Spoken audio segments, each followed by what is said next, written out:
우리에게 친히 말씀하여 주실 것을 믿습니다. 러시아의 대문호 도스토옙스키가 이런 이야기를 했습니다. 하나님이 없는 곳에서는 모든 것이 허용된다. 하나님이 없는 곳에서는 모든 것이 허용된다. 하나님이 없다고 말하는 게 아니라 하나님을 하나님으로 인정하지 않는 사람은 그의 삶의 현장에 자기 마음대로 살아도 아무런 죄책감도 양심의 가책도 느끼지 않는다는 겁니다. 하나님을 인정하지 않는 그곳에는 돈이 최고가 될 수도 있고, 권력이 최고의 가치가 될 수도 있고, 성공이 최고의 가치가 될 수도 있습니다. 돈이 우상이 되면 양심을 팔아먹고, 권력이 우상이 되면 사람을 짓밟고, 성공이 우상이 되면 하나님도 뒤로 밀어내고,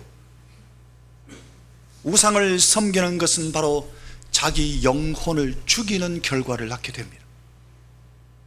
이들은 무엇이 옳고 무엇이 참된지 무엇이 그런지 묻지 않습니다. 오직 자기가 우상으로 삼고 있는 자신의 목적, 그 목적만 달성하면 될 뿐입니다. 하나님이 없는 것 서로 여기고 살아가는 사람, 돈을 우상으로 섬기게 되면 그 사람은 더 많은 돈을 벌기 위해서 탈법과 부정을 서슴지 않습니다. 권력을 우상으로 삼는 자는 더 큰 권력을 위해 불법과 비리를 법까지도 바꿔가면서 주저하지 않습니다. 쾌락을 생의 목적으로 삼은 자는 더 큰 자극을 위해서 끝내 마약에 손을 대기까지 합니다. 성도 여러분, 결코 영원할 수 없는 세상의 것, 눈에 보이는 것을 우상으로 삼고 살아간다는 것은 결국 내 영혼과 내 삶을 파괴하고 맙니다. 자기 인격을 자기 손으로 파괴하는 행위가 될 수밖에 없습니다. 바로 이것이 하나님이 계시지 않는 곳, 하나님을 인정하지 않는 사람들의 자화상입니다. 잘 되는 것 같이 보입니까? 가만히 보십시오. 결국 파멸하고 말 것입니다. 하나님 없는 곳에서 모든 것이 허용된다. 성도 여러분, 사탄이 예수를 믿는 하나님의 사람들조차 범죄하도록 자꾸 충동질을 합니다.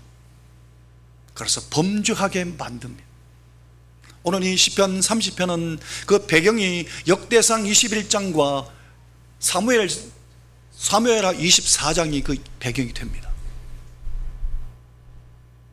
역대상 21장 1절에 보면 거기 보면 이렇게 기록하고 있습니다. 같이 한번 읽어볼까요? 사탄이 일어나, 시작. 사탄이 일어나 이스라엘 대적하고 다윗을 충동하여 이스라엘을 계수하게 하니라. 사탄이 다윗을 충동질하는 겁니다. 그래서 야, 네가 다스리는 이 나라의 군대가 얼마인지 한번 계수해봐 라고 충동질을 했습니다. 그때가 언제였을까요? 모든 전쟁은 다 끝나고 정복전쟁도 끝나고 나라가 안정되고 나라가 형통할 바로 그때 다윗의 마음속에 마귀가 충동질을 한 겁니다. 야, 대단한데? 군대가 얼마인지 한번 세봐 라고 충동질을 한 겁니다. 바로 오늘 본문의 6절이 그 얘기를 하고 있습니다. 다윗이 이렇게 하나님 앞에 범죄한 이유가 뭐냐? 오늘 본문의 6절에 보면 이렇게 다윗이 고백하고 있습니다. 내가 형통할 때에 영원히 흔들리지 아니하리라 하였도다. 지금 형통한 것이 내 때문에 형통한 게 아닌데, 다윗조차도, 그렇게 신실했던 다윗조차도, 하나님 마음에 합했던 다윗조차도 형통할 때에 영원히 내가 흔들리지 아니하리라 하였도다. 그래가 결국 인구조사를 했는데 역대상 21장 5절에 보면 인구조사를 했더니 인구가, 군대가 이렇다고, 이스라엘 중에 칼을 뺄 만한 자가 110만 명이요 유다 중에 칼을 뺄 만한 자가 47만 명이라. 157만 명의 인원수 군대의 숫자가 있다는 것을 세게 되었습니다. 인구조사한 게 왜 하나님 앞에 큰 죄가 될까요?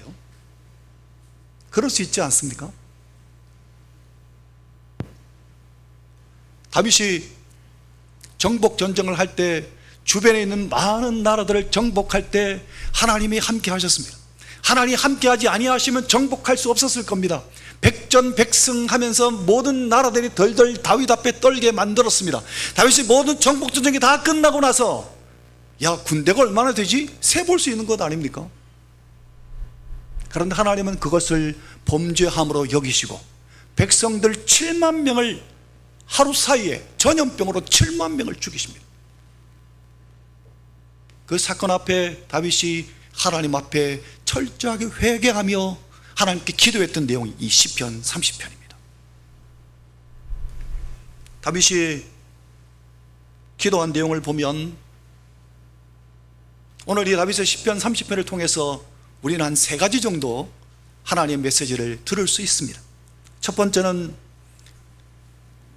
때로 형통은 교만의 시험이 될 수 있습니다.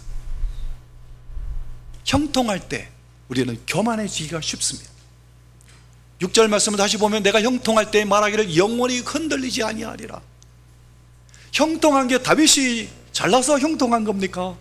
하나님의 은혜인데, 하나님의 은혜로 이렇게 형통하게 하셨는데 하나님께 영광을 돌리는구나 하고 하나님께 영광을 돌리는 게 아니라 내가 영원히 흔들리지 아니하리라 그러면서 군대의 숫자를 센 겁니다. 마치 자기 힘으로 된 것처럼.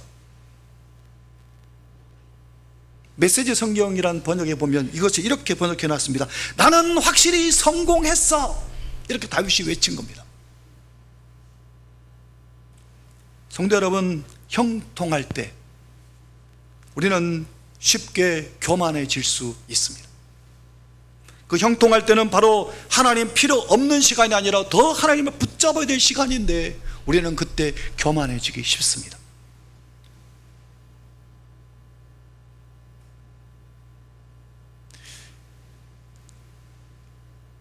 이 본문을 역대상 21장 인구조사한 거, 사무엘하 24장 인구조사했던 그 사건을 볼 때마다 저도 늘 생각하는 게 이게 뭐 그렇게 큰 죄인가? 백성들 7만 명을 죽이시기까지 하나님이 그렇게 진노하실 만한 사건인가? 라는 생각을 해보았습니다. 그런데 하나님 보시기에 가장 하나님이 심각하게 다루시는 죄가 있으니 그게 뭘까요? 교만입니다. 왜 그럴까요? 다윗의 마음에 하나님이 떠났기 때문입니다. 교만함이 왜 하나님의 큰 죄냐? 하나님에게서 내 마음이 떠났다는 겁니다. 그게 교만함입니다. 실제로 하나님은 다윗을 너무 사랑하셔서 그를 징계하신 겁니다. 왜요? 다윗의 마음이 하나님을 떠났기 때문입니다. 하나님이 없는 것처럼 행동한 겁니다. 성도 여러분, 하나님은 우리를 너무 사랑하셔서 우리의 마음에 하나님을 떠나버리면, 내 마음이 하나님을 떠나면 하나님 그것을 가장 크게 진노하십니다. 질투하기까지 하나님은 진노하십니다. 7절에 보면 다윗이 이렇게 고백했습니다. 여호와여, 주의 은혜로 나를 산같이 굳게 세우셨더니 그랬습니다. 산같이 굳게 세우셨다, 이 표현은 하나님이 나를 높이 세우셨다는 거예요. 절대로 흔들리지 않을 것 같이 느꼈다는 겁니다. 그래서 교만한 겁니다. 그랬더니 주의 얼굴을 가리심에 내가 근심하게 되었노라고. 나를 산의 왕같이 되게 하셨는데 하나님께서 얼굴을 가리시니까 내가 근심하게 됐다고. 하나님 얼굴을 가리시니까 어떤 일이 일어났습니까? 한순간에 백성들이 여기저기서 전염병으로 픽픽 쓰러져 죽어나가기 시작한 겁니다. 그래서 다윗이 근심하게 되었습니다. 성도 여러분, 우리가 건강할 때, 우리의 자녀들이 잘 될 때, 내가 하는 사업과 직장이 잘 될 때, 교회가 평안할 때, 내 삶의 현장에 형통할 때 우리는 쉽게 교만의 시험에 빠지기가 쉽습니다. 그때 내 마음에 하나님을 떠나지 않도록 교만함을 가장 조심해야 합니다. 손줄로 알 때에 넘어질까 조심하라 말했던 바울의 고백과 같이 평탄할 때, 형통할 때 우리가 가장 주의해야 될 죄가 있으니 그게 바로 교만이라는 겁니다. 사탄은 우리가 고난당할 때보다도 형통할 때 우리 옆에서 충동질합니다. 그래, 니 잘났다. 그래, 니 때문에 이래 됐지. 그래, 교만해라. 한껏 교만해줘도 돼. 너는 대단해. 충동질한다는 거예요. 마귀가 형통할 때, 그때 우리는 이 교만을 주의해야 합니다.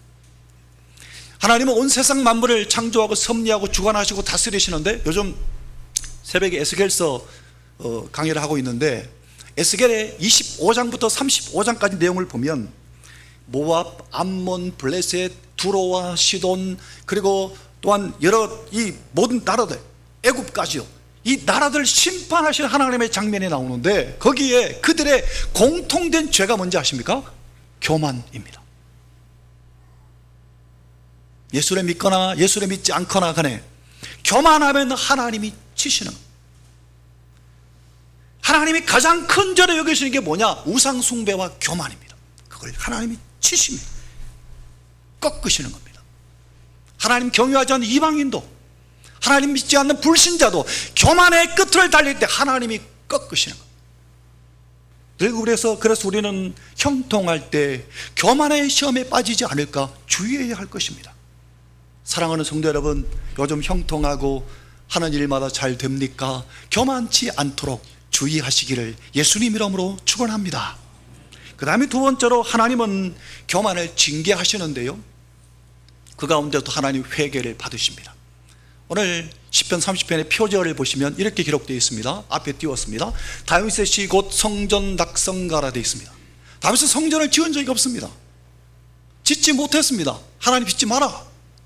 이건 뭐냐? 원어에 보면 이렇게 되어 있지 않고 그 집의 봉헌 때에 부른 노래입니다. 그 집이 뭘까요? 하나님이 심판하시는데요, 7만 명을 그대로 놔두세요. 7만 명을 죽이시는데 하나님의 죽음의 천사가 칼을 들고 서 있는 자리가 있는 겁니다. 그게 다윗의 눈에 보인 겁니다. 거기가 어디냐? 오르난의 타작마당이었습니다. 거기에 하나님의 천사가 칼을 들고 서 있는 거예요. 그 칼로 인해서 7만 명이 죽어나가고 있는 겁니다. 다윗이 그 모습을 보고 그 앞에 엎드려 어떻게 했을까요? 하나님 앞에 거기서 오르난 타작마당을 사서 거기서 제사를 드립니다. 그 집에서, 오르난의 타작마당 거기에서 하나님께 제사를 드리는 바로 그때 부른 노래가 이 시편 30편이란 말입니다. 뭐죠? 다윗이 그의 교만에 대하여 철저하게 하나님 앞에 회개한 겁니다. 전염병이 퍼져 백성들이 여기저기 죽어나가는 가운데 다윗 자신도 하나님의 심판 아래에 놓여 있다는 것을 고백합니다. 그래서 그 죄를 고백하며 하나님 앞에 회복시켜 달라고 하나님 앞에 간절히 기도합니다. 그게 1절부터 5절까지 내용입니다. 2절 3절을 먼저 한번 보시면 이렇게 고백하고 있습니다. 2절 3절에 함께 읽어볼까요? 여호와 내 하나님이여, 시작. 여호와 내 하나님이여, 내가 주께 부르짖음에 나를 고치셨나이다. 여호와여, 주께서 내 영혼을 스올에서 끌어내어 나를 살리사 무덤으로 내려가지 아니하게 하셨나이다. 다윗이 죽을 위기에 처해 있는 겁니다. 전염병으로 7만 명이 죽어나가는 가운데 다윗도 내가 이제 죽는구나 라는 생각이 드는 겁니다. 근데 하나님이 나를 고치셨다. 여호와 라파라는 단어가 쓰였습니다. 또한 나를 죽음에서 끌어내셨더라. 이 죽음의 위기 앞에 하나님께 감사와 찬송한 겁니다. 1절을 보면 하나님께 이렇게 그가 노래하고 있습니다. 여호와여, 내가 주를 높일 것은 주께서 나를 끌어내사 내 원수로 하여금 나로 말미암아 기뻐하지 못하게 하심이니이다. 하나님께서 나를 이 위기 가운데서 나를 끌어내셨다고, 하나님의 능력의 손으로 나를 건져내시고 7만 명을 죽이는 가운데 하나님 족하다, 천사한테 하나님 말씀하시기를 족하다, 고마해라, 그만 죽여라, 족하다. 하나님의 능력의 손을 다윗이 목격한 겁니다. 하나님 나를 여기서 끌어내신 것에 대하여 지금 찬송하고 있는 겁니다. 그러면서 다윗이 성도들을 향해 찬양대를 조직해가 찬송합니다. 이게 4절입니다. 같이 읽어볼까요? 주의 성도들아, 시작. 주의 성도들아, 여호와를 찬송하며 그의 거룩함을 기억하며 감사하라. 거룩한 성도들로 하여금 찬양대를 조직해가 하나님을 찬송하자. 하나님께 찬송하자. 교만의 정점에서 죽을 뻔했는데 하나님께서 나를 건지신 것을 찬송하자. 성도 여러분, 하나님은 우리가 범죄했을 때 징계하시는데요, 하나님은 징계가 목적이 아닙니다. 우리를 회복시키는 게 목적입니다.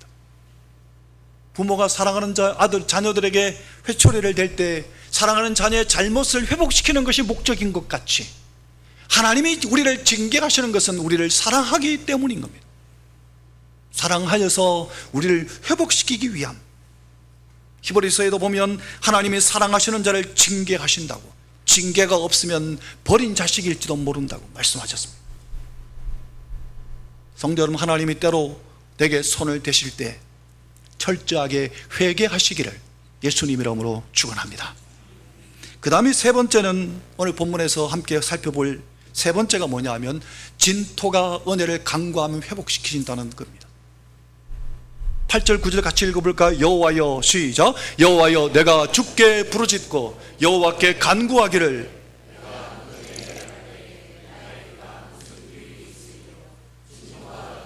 주를 찬송하며 주의 진리를 선포하리까. 다윗이 스스로를 진토로 여긴 겁니다. 진토. 다 스스로를 진토로 여기고 그 진토가 은혜를 하나님 앞에 간구하면 하나님은 회복시키시는 겁니다. 이 진토라는 단어가 어디에 성경에 똑같은 단어가 쓰였는가? 아파라는 단어인데요, 창세기에 하나님이 우리를 창조하실 때 그 구절하고 똑같은 단어가 쓰였습니다. 창세기 3장 19절입니다. 내가 흙으로 돌아갈 때까지 얼굴에 땀을 흘려야 먹을 것을 먹으리니 네가 그것에서 취함을 입었습니다. 아담 하와가 선악과를 따먹은 이후에 하나님이 진노를 선포하실 때 그때 하신 말씀입니다. 너는 흙이니 흙으로 돌아갈 것이니라. 여기에 쓰인 이 흙이란 단어가 진토란 단어와 똑같은 단어입니다. 아파라, 먼지, 티끌, 흙. 우리는 원래 우리가 지원받은 것도 원래 티끌, 아파라, 티끌을 모아가 우리를 만드셔가 거기다 하나님이 생기를 불어넣어가 생명이 됐는데, 우리가 범죄함으로 하나님 생기가 떠나니까 티끌만 남는 겁니다. 우리는 티끌입니다. 온 우주 만물 가운데 우리 자신을 내려다보면 티끌에 불과합니다. 그런 것을 다윗이 깨달아 하나님 앞에 지금 간구하는 겁니다. 하나님, 나는 티끌 같은 존재이 용서해 주시고 긍휼을 베풀어 달라고 하나님 앞에 기도하는 겁니다.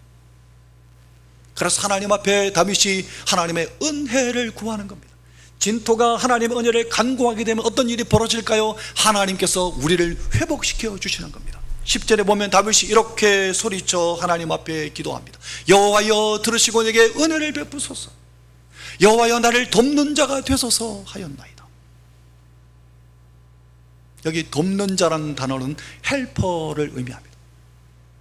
하나님, 내게 은혜를 베푸셔서 성령 하나님을 회복시켜 주십시오. 주의 성령을 내게 부어 주십시오 라고 기도하는 겁니다.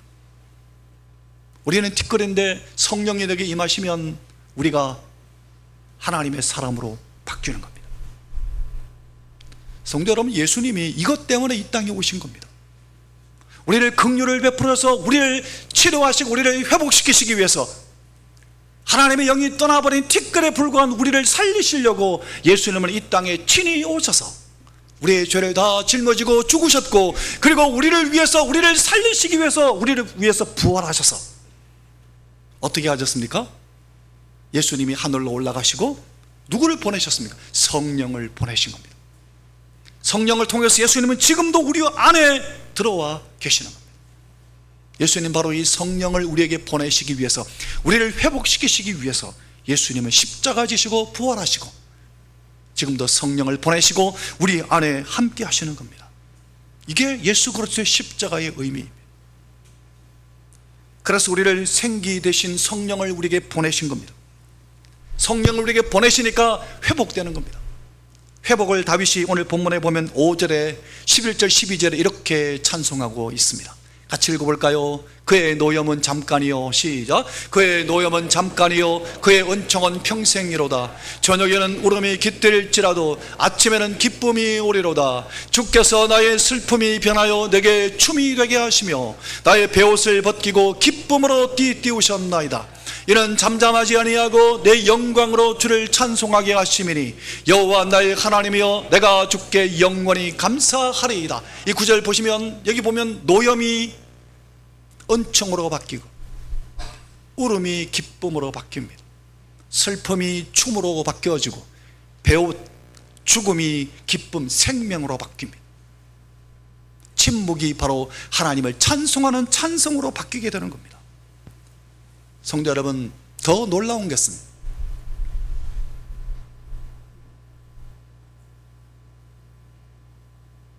죽음의 천사가 썼던 바로 그곳에 나중에 거기에 예루살렘이 성전을 세우게 됩니다.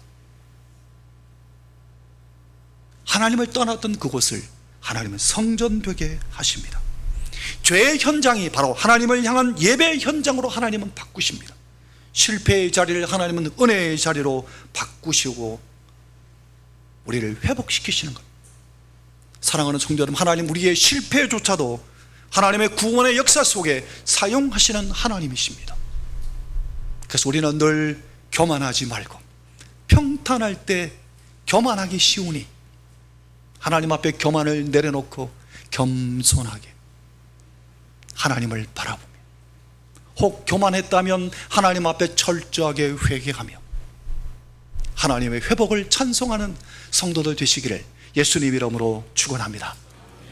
2021년입니다. 2011년에 재앙이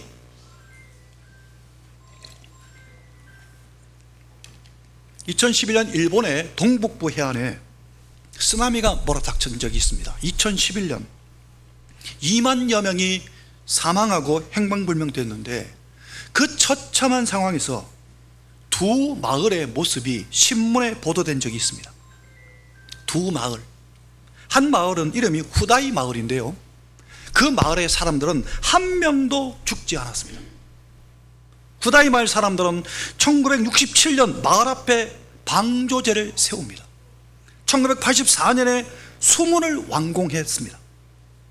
옛날 메이지 시대 때 역사의 기록이 15m 높이의 쓰나미가 밀어닥쳤다는 역사적 기록을 참조해서 방조제를 15.5m로 방조제를 쌓았습니다.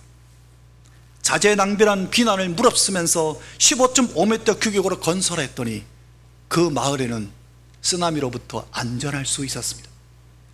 두 번째 마을 이름은 아네키치란 지역인데요, 아네키치라는 이 지역에는 40명 정도의 주민이 사는데 여도 한 사람도 죽지 않았답니다. 조상들이 쓰나미를 예전에 경험한 조상들이 해발 60m 지점에다가 비석을 하나 세워 놓았답니다. 여기보다 아래에는 집을 짓지 말라.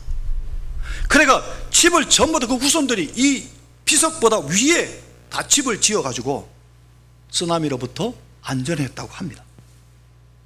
세상 역사의 가르침을 따르는 것도 이렇게 생명을 지키는 지혜가 됩니다. 하물며 생명의 말씀, 성경의 가르침, 하나님의 말씀을 따르는 것은 어떨까요? 사랑하는 성도 여러분, 하나님의 말씀은 지켜도 되고 안 지켜도 되는 선택의 말씀이 아닙니다. 하나님의 말씀은 반드시 지켜야 합니다. 하나님의 말씀 앞에 내가 믿음으로 살아내는 것, 하나님 말씀대로 살아가는 것, 이것이 바로 밀려오는 세속의 물결 앞에 든든한 방조제가 되고 자녀와 후손을 위한 신앙의 비석이 될 수 있습니다. 사랑하는 성도 여러분, 형통할 때 교만하지 마시고 고난을 당할 때 낙심하지 말고 하나님의 말씀대로 내 평생 사는 동안 하나님을 찬송하며 살아가시는 하나님의 사람들 되시기를 예수님 이름으로 축원합니다. 찬송하겠습니다. 다 일어나셔서 찬송하겠습니다.